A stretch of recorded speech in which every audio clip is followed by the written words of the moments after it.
All right. How's everybody doing? Let's give these three titans a round of applause. Stacked lineup right now. Now, I'm sitting here with three titans of Bitcoin. Titans. But before Bitcoin, these guys are titans of finance. These guys are titans of entrepreneurship. So before we jump into Bitcoin, I'd love to get your macro market thoughts from the experts. Where do you think traditional markets are headed? We've seen a sell-off recently. Possible rate cuts coming up, election. How does the next 5 to 6 months look for 2024? And then through 2025, help us retail participants understand. And Dan, you've been trading macro for years. Please start. Yeah, I think people still misunderstand the economy. Economists keep talking about a recession. If you come down from the ivory tower into a airport, it's packed. The U.S. is ripping, and I think rate cuts, aren't even on the table, meaningful ones. I think rates will be 5% for quite a long time. And if you think about it, the Fed got interest rates so far below inflation, it created this enormous backlog of inflation. They let rates get to minus 800 basis points real rates, which has never happened. Super crazy. And so now they're just normal at 2% real. That's not tight. It isn't tight. There's a ton of inflation. Unemployment's as low as it's ever been. It's going to take a long time to work that out of the system. And the last point would be the Fed created such a massive bubble in everything, including real estate. All houses in America went up 40% in the 2 years they were manipulating the mortgage rate. We're still having record highs in home prices. How can you cut when you're having record home price prints every month? So I guess the only thing I want to add to this, and it's really almost like a Dan question, is up against all of that, we have spiraling interest rate costs at the federal level. And so when you're looking at that bullet, and I know Dan's done a lot of work on this, I guess I'm worried about that, and I think the Fed is going to cut rates because they're worried about that as well. And it may trigger more growth, stock market boom. It'll certainly help Bitcoin. But how does the Fed get out of the situation that the fiscal people in our government put them in, where you're staring down the barrel of a $36, $37 trillion deficit? Yeah, I agree with you. It's a huge problem. I don't see how Congress gets out of it. But the Fed's job is supposed to be stable prices, which when I was a kid meant zero inflation. They bumped it up to 2% now. But it's still way above that. It's 50% higher than their goal. So I don't think they can do anything about the fiscal problem. They have to keep rates high to do their congressionally mandated objective of keeping stable prices. And so, yeah, it's a fiscal problem. You think we end up in a debt crisis? I think we are in a debt crisis, and it will never, ever be repaid. Ever. It doesn't have to be repaid. There's no way to get out of this. All asset values go up, I think, next couple of years. Let's talk Bitcoin. That's where everybody's here, right? We all own a little bit of Bitcoin. Mm-hmm. Bitcoin is an asymmetric opportunity, is the name of this talk right now. So let's talk about that now. Asymmetric is the potential upside is significantly greater than the potential downside. Now, Bitcoin was definitely asymmetric when you got in, Dan Morehead. I think Bitcoin is probably asymmetric when Anthony Scaramucci, Gary Cardone got in. But is Bitcoin still an asymmetric bet today, and why? Help educate us. Gary, I'll throw it to you first. It feels to me like it's asymmetrical. I think everyone's underestimated. These guys have been here a lot longer than I have. I have not met one person that got close to the estimates of the quality or the volume that is rolling into these ETFs. The quality is staggering, and the volume is spectacular. I think when every expert in Bitcoin can miss that volume by 3-4x, I don't think anyone really understands how asymmetrical this could possibly be. Everybody missed it. Everyone. What do you think, Anthony? So, I'll put it very simplistically. It's an asset class, so therefore it shouldn't trade to the market capitalization of NVIDIA or Apple. It's got to trade to the market capitalization of gold, and I would argue that it's better than gold, so it'll probably trade to a market capitalization above gold. And then I'll just say two quick things. The Jersey City, the mayor just said 2% exposure for the pension fund into Bitcoin. The state of Wisconsin is saying they've got 150 million that they announced last month or 2 months ago in Bitcoin.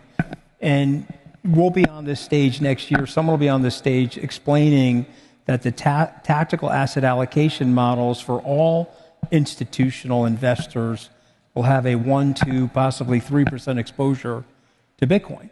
And so when you think about the magnitude of that, I don't see how you don't trade to the market capitalization of gold. Yeah, I totally agree with Anthony. That's the right way to look at it. We were at Goldman when they did the GSCI, and now everybody thinks of commodities as an asset class, doing emerging markets in the 90s, and now everybody thinks of emerging markets as an asset class. In probably 5 years tops, every institutional investor on earth will have a blockchain team. They're going to have an allocation. It's going to be like 800 basis points or something like that. And the reason I'm still so bullish, and I think it's still so asymmetric, nobody has that allocation right now. Right. This is the first trade smart money missed, right? It's all individuals like you in the audience that did this. Almost all institutions have either 0 or less than 1% of their assets in blockchain.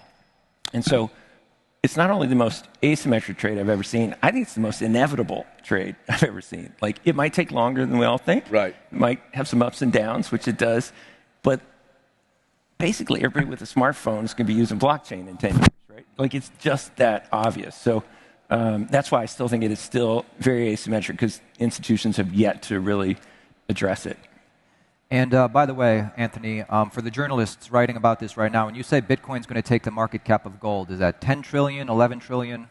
I think, at my phone, I think it's between 15 and 16 trillion right now at current prices. And so Bitcoin is roughly 1.5 trillion. So that's a 10x. I don't think it's going to happen immediately. But could you see a 10x in Bitcoin over 10 years?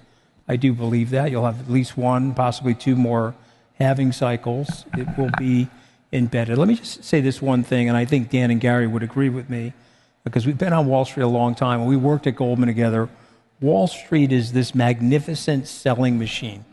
They get a hold of a product. What do? They pick up the phone, they call their clients, and they explain to their clients why they need to own the product. You know, Dan's mentioning the Goldman Sachs Commodities Index. You were in fixed income. I was in equities. We were both working on that simultaneously to launch that product for Tim O'Neill back in 1990. So just imagine now thousands, tens of thousands of people all over Wall Street picking up the phone to call clients, institutions, on a consultative basis, on a hard selling basis, on a brokerage basis, the asset class known as Bitcoin. You haven't even seen that wave yet, and just watch what happens when the Morgan Stanley financial advisors get a hold of this thing, which is probably coming Labor Day weekend. You guys worked at Goldman together? Did separate divisions. I was going to say, why don't you tell Anthony about crypto sooner? I was 6'4" like Dan when I worked at Goldman, but I went into politics, so look at me now. Guys, here's the question, because you said, this to take gold's market cap, it could take 10 years maybe. We don't know. It's hard to put a prediction on it, but why is it taking so long? Why is it taking so long for this to happen? Well, NVIDIA is 25 years old. I think we're being unrealistic. This is very fast. And your marketing has been horrific. Like, everything's been horrific, right? It's been a circus. And you're still at 1.3 trillion. To me, that is a monster indicator that you could have a decentralized message, no consistency whatsoever, tons of tribal issues that look a little circusy, little, housewives of Beverly Hills, and you still have real money coming into this space because they're seeing through all the, the noise. And the noise, I think the noise has actually been a benefit to us. I think I'm buying discounted B.T.C. because this has not been properly promoted and marketed. And to your point, Wall Street is going to sell this. They're going to sell it because they love the fees.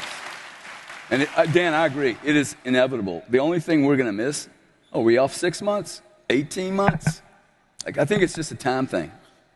The other thing that's happening, which is the elephant in the room, so let's just discuss it. Imagine this Bitcoin conference in 2020 if I said to you that at least 2 presidential candidates are going to be speaking at it, and possibly one was negotiating to speak at it.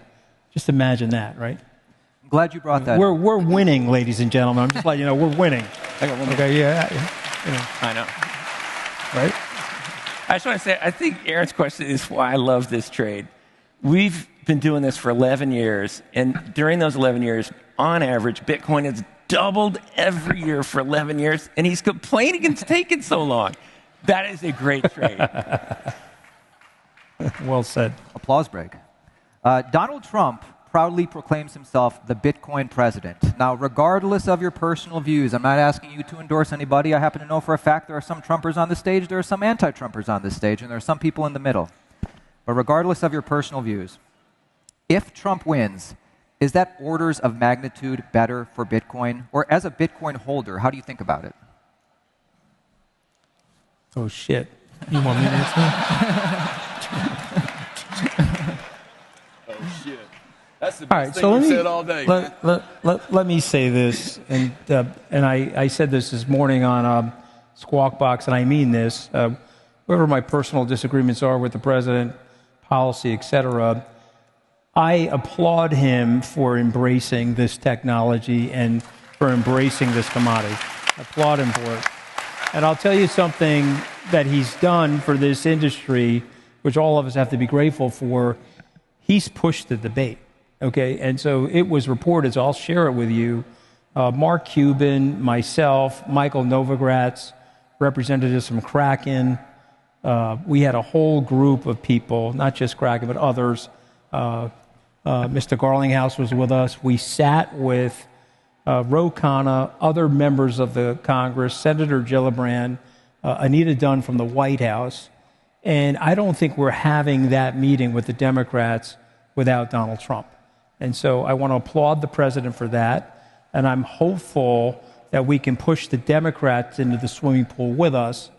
And I'll just conclude by saying this. It's in the interest of the industry and all the Bitcoin holders out here and people that believe in the long-term prosperity that we can garner from digital assets, that we make this bipartisan. We want this regulation to be propitious and bipartisan. And I think President Trump deserves the credit for moving people into the middle on this. Scaramucci, if Donald Trump wins and he offers you a position, Chief Bitcoin Officer, do you take it? That's All right. All right, so You'll pass it to let me Gary. just You'll tell you pass it to something, Gary. okay? Let me just tell you something. There is no fucking chance that he's going to do that. Okay? It's not even in the realm. I mean, it may be in a different alternative universe, okay? But let me say this, okay? If he offers me any position, I want to be White House Communications Director for one more day, because I sort of feel like that would be an even dozen, and that would complete my political career. I actually think it's the biggest news in crypto. I think this is massive because if you think about it, the United States literally built the internet, ARPANET, and Congress gave all these breaks to internet companies, all kinds of safe harbors from all kinds of prosecutions and stuff. And they even gave Amazon an 8.25% discount against Barnes & Noble bricks and mortar stores, right? All of the big internet companies on earth are in the United States or the Chinese copies of them. Crypto is the polar opposite. The U.S. government's been so aggressive in doing scary things to crypto companies. 93% of the market cap of crypto is offshore of the United States. That's terrible as a citizen, American citizen, that it should be built here in the U.S. And so I think the former president changing his views in May is the biggest thing in crypto, because whether he's elected or the other candidates elected, everybody just changed. The SEC was getting an ETF for ETH out within a week. Everything changed. And I really think this is a sea change right now, because now politicians see that crypto is popular. Think about this. The majority of Americans are under 40 years old. They all love crypto, and they vote. And so, politicians can put two and two together. So I just want to ask Dan a quick question, because Dan was on my podcast right at that time. We both thought there would not be an approval for an Ethereum ETF. So were you surprised by that? I am, and I think it's a direct result of the May 5th pro-crypto statements by the former president. Because they have futures. I love crypto because you can trade anything. there were futures on whether the ETF was going to be approved or not. And they were trading at 6% chance of an ETH ETF. The president made those remarks. Within a week, they were trading 100%, and it launched. And a crypto company's ringing the New York Stock Exchange bell today. That's awesome. It's incredible. Is there a specific Trump policy that you guys like? I mean, the fact he's a cheerleader for the Bitcoin industry is awesome. Is there a specific Trump policy you like, or what Bitcoin policies should the president be endorsing and promoting? He's talked about self-custody. I mean, he's done some good ones. He's working with Bitcoin Magazine and Bitcoin Conference. Are those the ones, or what do you guys think? I think, look, for him to go through the energy complex, he will get this. This will be good for America. There's a lot of stranded assets here that we're still only, there's 23% of the energy behind the pipe in Alaska and America. It's not efficient. There's not constant demand in some areas. I think he's going to love the jobs. There's 2 or 3 million jobs to be deployed in Bitcoin in the industry. To me, if I'm running this country, the question is, do I want those jobs in Dubai or do I want them in the United States? And to Dan's part on the 9%, this is a really big deal for us. To be able to talk to a politician and say, look, you are not in control anymore. This is the only industry America has not rolled out and controlled across the global complex. And you should be thinking about, how do I get to 18 or 20%? Not to 2. And they're fighting it. So other nations are going to take this income. That's what I think. So. And here's the thing, guys. Maybe presidential federal policies matter less for Bitcoin and more for crypto, but Bitcoin's token economy is developing. Does Bitcoin need to develop? This is the question. Does Bitcoin need to develop a robust token economy to be that asymmetrical bet? Like, if the token economy fails to develop, is Bitcoin's growth capped? Or how do you think about it? Dan, what do you think? Go ahead, Dan.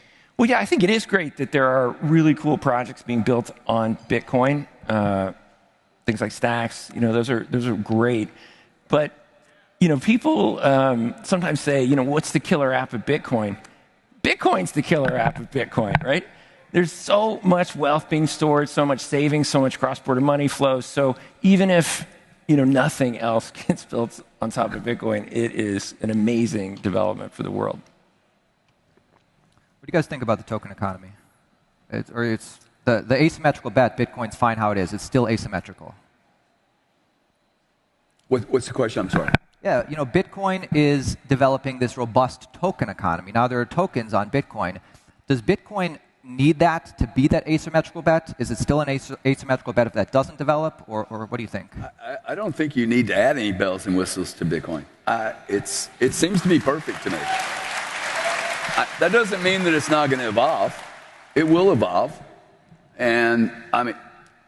But I think Aaron's making a point that we're all sort of making. Bitcoin is fantastic, but if you can layer on a token economy, in addition, it will go way more exponential. It'll likely surpass gold because we've seen what token economies can do to other coins. And so the question is the technology there, and can you execute the technology on Bitcoin vis-a-vis a token economy? And the answer is yes. But I don't think, and I'll speak for myself, and maybe Dan and Gary will disagree with me, I'm not making the investment for that reason. Correct. I'm making the investment because this is sort of the purest store of value. If you study history and the history of money and the technology known as money, this is the purest store of value. And just 30 seconds on this, I'm writing a book for John Wiley called The Little Book of Bitcoin. And Michael Saylor has agreed to do the forward for me, which I'm very grateful for. And I went to interview Peter Diamandis, and he said to me, you remember meeting Hal Finney, don't you? And I said, actually, no, I don't remember meeting Hal Finney, but Peter Diamandis introduced me to Hal Finney. Of course, he was the first person to receive a coin from the Nakamoto wallet. And I met Hal Finney in 2014. Don't tell my children that I met Hal Finney in 2014 because I didn't buy any Bitcoin. But I just want you to think about what they did to perfect this and to decentralize it. And so you don't need the token economy. What you need is for people just to adopt Bitcoin as they are doing and just to let it scale. And we'll be sitting here, there'll be a much bigger crowd in 10 years. 1 year from today, we'll all be back on this stage. Guys, let's make some headlines. God willing. Yep. We'll all be back, Anthony. Give us a Bitcoin prediction for next year's Bitcoin conference. Hopefully the bull market continues. Gary, we'll start with you. And this is short term. I know you like long term, but please, 1 year from today. We're looking at price? Price, yeah. Let's listen, if you don't want to give price, you don't want to make the papers, that's okay. But yeah, 1 year, give us a prediction. I think Bitcoin in the next year could go to $2.5 trillion of market cap. And that's the way I like to look at it rather than the price. I like to look at it relative to a NVIDIA. And so what, like, Bitcoin is what now? What we're 1.3, so that would be another billion. Okay. Another trillion of value. So 30 grand. I mean, and to these guys' point, I don't think you need the cream and the cherry on the top to make an investment decision in Bitcoin.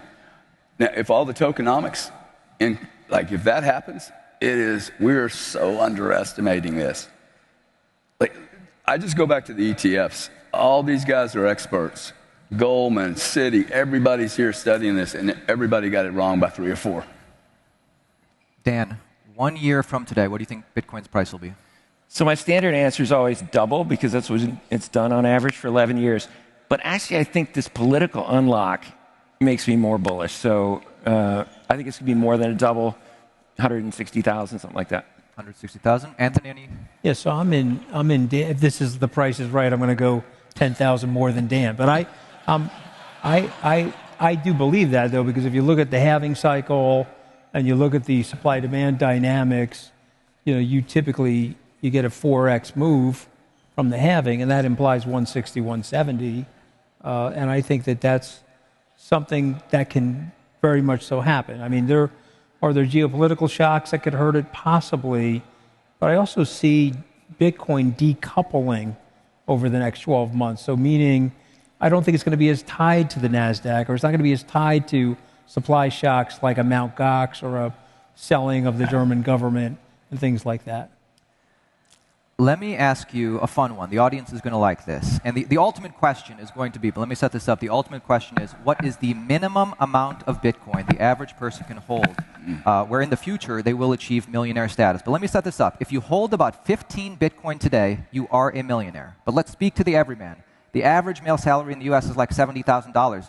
Or even if you make $100,000 or $200,000, you can't buy tens or hundreds of Bitcoin necessarily. Yet, Bitcoin is gaining purchasing power and fiat is losing purchasing power. So what is the minimum amount of Bitcoin the average person can hold where in the future they will achieve that millionaire status? Gary, what do you think? What time period? Well, in 20 years? At least 10, I don't know, whatever. How do you think about it? You tell me. It's hard. Look, I think people are, once they get into Bitcoin, if you buy 0.1 Bitcoin, I think you start looking at your other assets. Like I sold a house. I'm starting to compare everything in Bitcoin terms. I have a beautiful home, but it's not worth $76 million. Not in any matrix is it worth that. And if I would have deployed that same money 4 years ago, into Bitcoin, it would be $72 million. That is life-changing money for anyone. So that could have been an $800,000 house. It would still be $7.6 million. I think people need to work harder, do more hours, making fiat, which is the best mining on the planet, work 20 more hours a week, and then buy Bitcoin. Bitcoin is an asymmetrical opportunity. Yeah, let's give that a round of applause. Develop cash flow by Bitcoin. It's the old way, right? You say Bitcoin is an asymmetrical opportunity, and get at least 0.1 if you can, and that will probably achieve millionaire status in the future. Dan, what do you think? Well, a gallon of milk will probably cost $1 million, right? With inflation. So I think it's more just put as much into crypto as you can, but if it goes down 85%, your spouse still adores you, right? So it is going to happen again. It's a very volatile asset, but just be invested enough that you can hold it when it goes down the next time. Anthony, could 0.01 get you millionaire status, or how do you think about it? I would say that in probably 7 years, it's $500,000 a coin. So I'm going to say 2 coins, but I'll say something different, which is really helped me my whole life. And even back at Goldman, when I had a ton of school debt and not a lot of money, pay yourself first.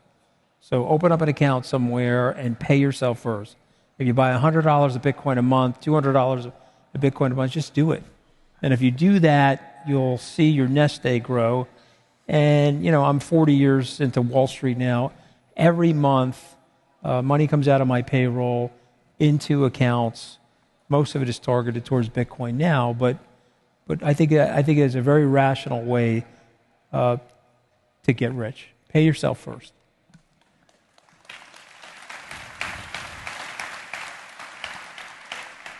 Gary, like you said, nobody predicted the success of the Bitcoin ETFs. And now there are so many different catalysts today that create demand on Bitcoin. There's the Michael Saylor Treasury. There's the ETFs. There's the Wisconsin and Michigan pension funds. There's things I haven't even named. Like, what are the big trends in the future you think are really going? And there's nation states buying Bitcoin. Which of those things do you really highlight and think this is really the reason why these are the buyers of Bitcoin? I just think it comes down to supply and demand. No one's in this market yet. Not really. This is so early. Like, I'm grateful to come in here 2020. I'm not worried about buying $60,000 Bitcoin. I don't think the vast majority of the world is here yet. And I'm pretty sure that, and these guys would know better, but there's 2,500 billionaires. How many of those are really in? How many of those have deployed $500 million into Bitcoin? I think not a lot yet. 2,000. You only need 10% of those people. 200 billionaires buying $1 billion worth of Bitcoin. The 62 million millionaires, they make a $2,500 deployment to Bitcoin. It's 8 million coins. Your buddies aren't in yet. Why aren't you getting your buddies in, Gary? They'll get in when they get in. My brother's going to get in when his back is up against the wall. Yep. When he starts to see the yield not work, or the cost of money is too expensive. Mm-hmm. And how about Dan, Anthony? What are the big catalyst trends you think are really going to be brought forth in the future and create a lot of demand? So I'll start. I'll say it's on the regulatory front in the United States. I think that the bell has been rung for the politicians. And just sort of historical framework, if I take you back 10, 15 years ago, maybe 20 years ago, nobody wanted Uber. And the politicians didn't want it, the mayors didn't want it, the taxi commissions didn't want it, and we're all driving around in an Uber because the people wanted it. And the people want Bitcoin. And so the regulatory rubric is going to change dramatically over the next 3 to 5 years, and that's going to be the big catalyst. The regulatory front? I think so, yes. Dan, what do you think? Well, I think Anthony was right at the beginning that Wall Street sells stuff, and they are very good at it. And now you have BlackRock, Fidelity, massive companies who are really good at doing what they do, selling Bitcoin. That is just mind-blowing. If 2-3 years ago you would have said that was going to happen, people would say you're crazy. Yeah. They're doing a great job at it. And this is a really cool stat. When we first started our fund in 2013, originally it was going to be a hedge fund. We were going to buy Bitcoin and sell gold, because Bitcoin was going to replace gold. We were going to buy Ripple and sell Visa, MasterCard, all that kind of stuff. Luckily, we didn't do that. We just bought Bitcoin, and that was a much better idea.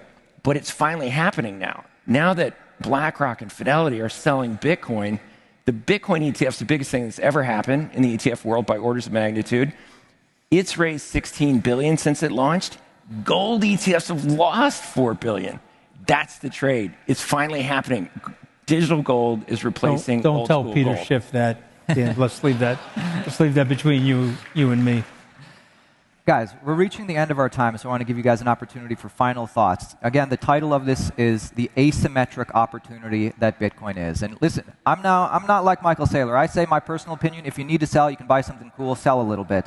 But there's going to be a lot of people who probably sell too early because they don't realize the asymmetric opportunity. So for final thoughts, please leave us with whatever knowledge you want to impart to get it through our heads. This is an asymmetric opportunity we're dealing with.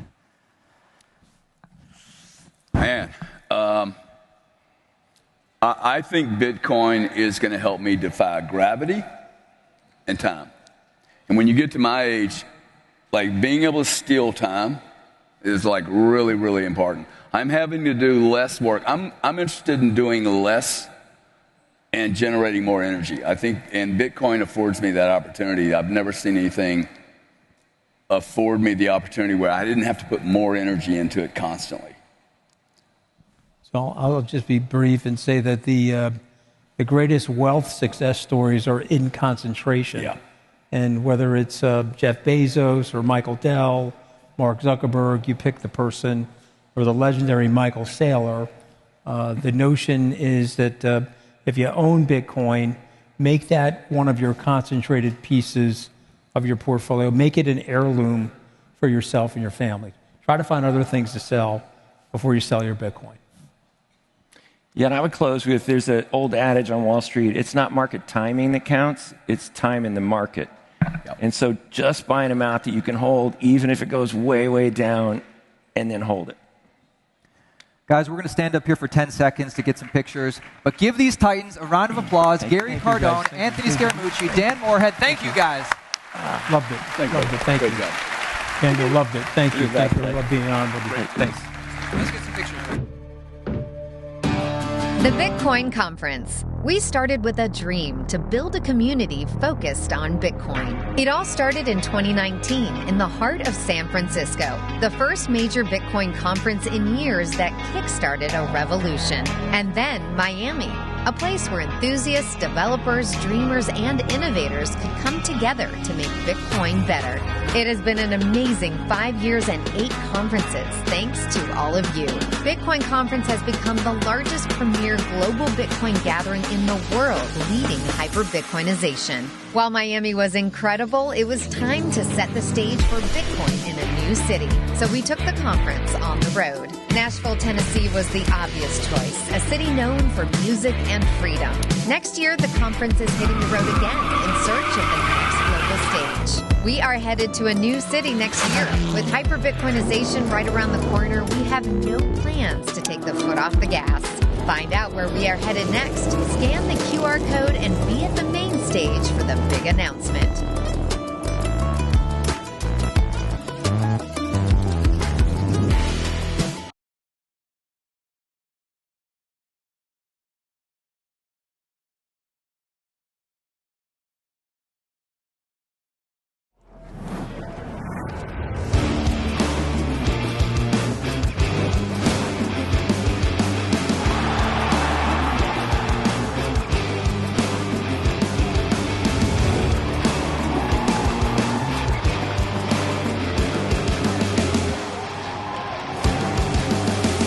Next year, we are bringing the Bitcoin Conference to the American West, Las Vegas.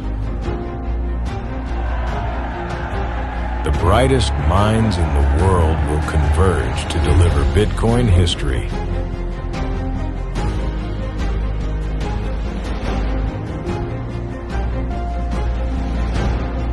Buy your tickets now at B.T.C/conference/2025.